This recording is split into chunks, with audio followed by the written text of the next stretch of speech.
Snow drifted silently over Pine Hollow as Evelyn Harper stood behind the church booth, clutching the small Christmas basket she had spent the last of her savings creating. Her fingers trembled with cold and fear, but mostly with shame. Today was the fundraiser she hoped would help her survive the winter. Ever since her husband died, people looked at her with pity, but never with real kindness. She kept forcing a smile, praying someone, anyone, would place a bid. Instead, they walked past like she didn't exist. The basket wasn't much: homemade jam, knitted gloves, and a tiny wooden ornament her late husband had carved years ago. But to Evelyn, it was a piece of her heart, the last fragile thread connecting her to a life that no longer existed. As crowds circled other booths, bidding on lavish pies or fancy wreaths, her basket sat untouched. She felt heat rise to her eyes, that familiar sting of humiliation she tried so hard to hide. "Not again," she whispered, willing herself not to cry. Across the room, a tall, rugged stranger watched her with quiet intensity. His broad shoulders, thick beard, and flannel coat made him look like he'd stepped straight out of the wilderness. Most people avoided him. They called him the Mountain Man, muttering stories about how he lived alone in a cabin far beyond town. But his eyes weren't cold. They held something else, something like recognition. As he noticed Evelyn wiping her eyes, something in his expression hardened, as if he'd made a decisio, and the auctioneer tapped the microphone to announce the final bidding round. Evelyn felt her stomach twist. Every item had received at least one offer, except hers. People whispered behind her, pretending she couldn't hear. Poor woman. But the basket's nothing special. Maybe someone will pity by it. She clenched her jaw. She didn't want pity. She wanted dignity. She wanted a reason to believe she still mattered. But hope was a delicate flame, and today it flickered dangerously low. Next item. Widow Harper's Christmas basket, the auctioneer said, clearing his throat. A hush fell, awkward and thick. No hands rose. Evelyn's heart sank. She felt crushed, almost hollow, like the world had confirmed her deepest fear. She truly was invisible now. She lowered her gaze, wishing she could disappear into the wooden floorboards beneath her feet. Her hands trembled as she reached to quietly remove the basket before anyone noticed, before the humiliation grew worse. But then, a deep voice cut through the silence. "I'll bid." Evelyn's head snapped up. The Mountain Man stepped forward, the crowd parting around him like he was a storm rolling through. Gasps echoed across the hall. He raised his hand higher. "I said, I'll bid." The auctioneer blinked, startled, but nodded. "Very well, sir." "Opening bid?" The stranger didn't even glance at the basket. Instead, he looked straight at Evelyn. "Everything I've got." Murmur rippled through the crowd. Everything he had? Who even said things like that? People snickered, thinking he was dramatic or foolish or both. But Evelyn saw something real in his eyes, an emotion she couldn't place. Gratitude? Pain? Recognition? He walked slowly toward her, placing an envelope thick with worn bills on the table. "This should cover it," he said softly. "Your work deserves more than they can see." Evelyn's breath caught in her throat. Her heart hammered in her chest. No one had spoken to her like that in years, not with sincerity, not with respect. She managed a shaky smile. "Thank you, sir." He shook his head slightly. "Name's Rowan." People around them exchanged uncomfortable glances. Some whispered that he was strange, unstable, dangerous. Others said he lived like a ghost in the mountains because he couldn't stand people. Evelyn heard them, but Rowan didn't seem to care. His eyes stayed on her, warm and steady. When the event ended, the cold wind whipped through the cracks of the old church doors. Evelyn wrapped her thin shawl tighter, but it barely helped. As she stepped outside, Rowan followed with the basket held carefully in his large hands, almost reverently. "Would you like help carrying it home?" he asked. She hesitated. Accepting help had always felt like weakness. But today, the loneliness pressed on her chest like a weight. "If you don't mind," she whispered. The walk through snowy streets was quiet but not uncomfortable. Rowan's heavy boots crunched beside her lighter steps, and she found herself strangely calmer than she had been all day. "People don't bid on things they don't understand," he said suddenly, "but that basket meant something to you." Evelyn nodded slowly. "It did. My husband carved the ornament before he got sick." Her voice wavered. Rowan didn't push. He simply listened, and somehow that was enough. When they reached her small wooden cottage at the edge of town, Evelyn felt a strange twist in her stomach. No man had walked her home since her husband passed. Rowan handed her the basket, but his fingers brushed hers, warm despite the cold. "Thank you again," she said. "You didn't have to do all this." Rowan looked down, snowflakes gathering in his beard. "Maybe not, but sometimes we recognize someone who carries the same kind of quiet hurt." His words struck deeper than she expected. She opened her mouth to ask what he meant, but he stepped back. "Good night, Evelyn." Before she could respond, he turned and walked into the swirling snow, disappearing like a shadow swallowed by winter. She watched until he vanished, her heart beating too fast, too loud. Something about him lingered, something she didn't understand, something she wanted to understand. Inside the cottage, she set the bathe table. For a moment, she just stared at it, wondering why Rowan's kindness felt so heavy, almost haunting. As she lifted the ornament, something slipped loose from the bottom, something she hadn't placed there. A folded piece of paper. Her breath caught. She slowly opened it. The handwriting was rough, uneven, but unmistakably Rowan's, and what it said made her knees weaken. "I knew your husband, and there's something you deserve to know." The room spun around her. She gripped the table for balance, heart pounding in her ears. Her husband, a man Rowan never mentioned meeting. Why would a mountain recluse know anything about him? Fear, curiosity, hope, all collided at once. Suddenly the world felt larger, darker, and far more complicated than she ever imagined.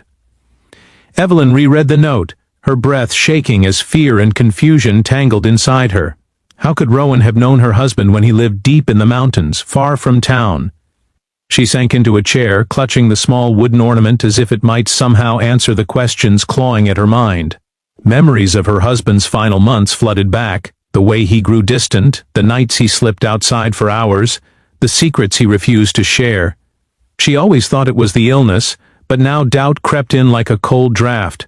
What had he unable to sleep? She lit a lantern and paced the cottage, the wooden floor creaking beneath her anxious steps. Rowan's rough handwriting burned in her mind. Why leave the message so mysteriously? Why disappear without explanation? At last, driven by both dread and determination, she wrapped her shawl around her shoulders and stepped out into the night. Snow swirled fiercely, but she pushed through, following the faint trail of heavy footprints that led toward the forest. If Rowan held answers, she needed them now, before fear consumed her entirely. The forest swallowed the town's lights until Evelyn walked in near darkness, guided only by her lantern's trembling glow. The wind howled through the tall pines like a warning, yet she continued, heart pounding with every step. At last she spotted a flicker of orange between the trees, the soft pulse of a fire. She approached cautiously, and there he was, Rowan, sitting beside a small campfire, carving something from a block of pine wood. He looked up slowly, as if he'd been expecting her. "You came," he said softly, not surprised at Evelyn clutched the note, her voice trembling.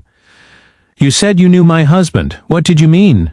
Rowan stared into the fire for a long moment, gathering his thoughts. Finally, he said, "Your husband saved my life. Years ago, when I was trapped in a storm in the northern ridge, he found me half frozen, carried me to shelter, stayed awake 3 nights to keep me alive." Evelyn's eyes widened. Her husband had never mentioned anything like that. Rowan continued, his voice low. "But there's more. Something he made me promise not to tell unless you needed it." Evelyn stepped closer, her heartbeat pounding in her ears. "Needed what?" she whispered. Rowan reached into his coat and pulled out a leather pouch worn from years of handling. He placed it gently in her hands. "This belongs to you." Her fingers fumbled as she opened it and gasped softly. Inside lay a tiny brass key and a folded map drawn in her husband's handwriting. The map showed a hidden cabin deep in the mountains, marked with a single word beside it, "For Evelyn." Her breath caught. Had her husband built something for her? Rowan nodded as her eyes filled with confusion. Before he got sick, he worked on that place in secret. He said he wanted you to have somewhere safe, somewhere that belonged only to you. Evelyn's throat tightened. "But why didn't he tell me?" Rowan hesitated. "He thought telling you would scare you. He feared you'd think he'd given up on living." Evelyn felt tears blur her vision. Her husband hadn't been distant because he wanted to leave her behind. He'd been trying desperately to provide for her future, a future she never imagined. She sank onto a fallen log, overwhelmed. Snowflakes swirled around her like drifting memories. Rowan's expression softened. He asked me to watch from a distance, to make sure you were never alone, but I stayed away because I didn't want to replace someone you loved. Evelyn looked up sharply. Replace? Rowan's gaze held hers, steady and warm. I knew him. I respected him. But when he talked about you, I understood why he loved you, and I knew that getting close would be dangerous for my own heart. Evelyn's breath trembled. No one had spoken to her with such honesty since her husband passed. The fire crackled softly between them. Rowan lowered his eyes. I only stepped forward today because I saw something in your face I recognized. Loneliness I know too well. His words struck deeper than she expected. She touched the map gently, feeling the weight of her husband's hidden love. Will you take me there? She asked quietly. Rowan looked surprised for the first time, then nodded with grave sincerity. At first light, he promised. Morning broke cold and silent as Rowan guided her through narrow mountain trails, the kind only seasoned woodsmen dared to travel. Evelyn could barely feel her fingers, but she kept going, driven by a mixture of fear, hope, and longing. Rowan stayed close, steady and protective, clearing branches from her path and offering his hand across frozen streams. Hours passed before they reached a small clearing blanketed in untouched snow. And there, nestled between towering pines, stood a tiny wooden cabin, exactly like the map had shown. Evelyn froze, tears welling instantly. The cabin wasn't grand, but it radiated warmth, a place built with love, not luxury. Rowan remained silent as she walked toward it, snow crunching beneath her boots. With trembling hands, she fitted the brass key into the lock. It clicked softly as if recognizing her. Inside, the cabin smelled faintly of cedar and memories. Hand-carved shelves lined the walls, and on the table lay a small notebook with her name etched on the cover. Her husband's final gift. A sanctuary he never got to show her. She opened the notebook, and there, in her husband's familiar script, were pages filled with messages meant for her. Apologies for secrets, hopes for her future, reminders of his love. Evelyn pressed the book to her chest, letting the tears fall freely at last. Rowan stood quietly by the doorway, giving her space, yet offering his presence like a silent anchor. When she finally looked up, her grief had softened into something gentler, warmer. Thank you, she whispered, for bringing me here, for keeping his promise. Rowan stepped inside, hesitant. It was his wish, and mine. Evelyn met his eyes, searching for the meaning beneath those words. He swallowed hard. You deserve more than loneliness. He wanted you to find peace. But if you choose to leave this place behind and return to town, I'll respect that too. Evelyn shook her head slowly. This isn't a goodbye place. It's a beginning.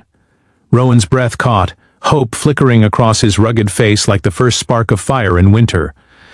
They spent the afternoon repairing the cabin's shutters and clearing the snow from the roof. As they worked together, something unspoken warmed the air between them, a connection neither forced nor rushed, but gently forming like frost over glass. Evelyn found herself laughing softly at Rowan's dry jokes, and Rowan watched her with that same steady warmth he'd shown from the very first moment. The mountains felt different now, not cold, but alive, holding the echoes of two hearts learning to trust. When evening settled, painting the sky in amber and rose, Rowan lit a fire inside the cabin. Evelyn sat beside him, the map and notebook resting on her lap. She felt a peace she hadn't known in years, a peace her husband had hoped she would someday find. Rowan turned to her, his voice low. You're not alone anymore. She reached for his hand, her smile soft and true. I know. Outside, snow fell gently, but inside, warmth bloomed, two wounded souls stepping into a future shaped by kindness, courage, and unexpected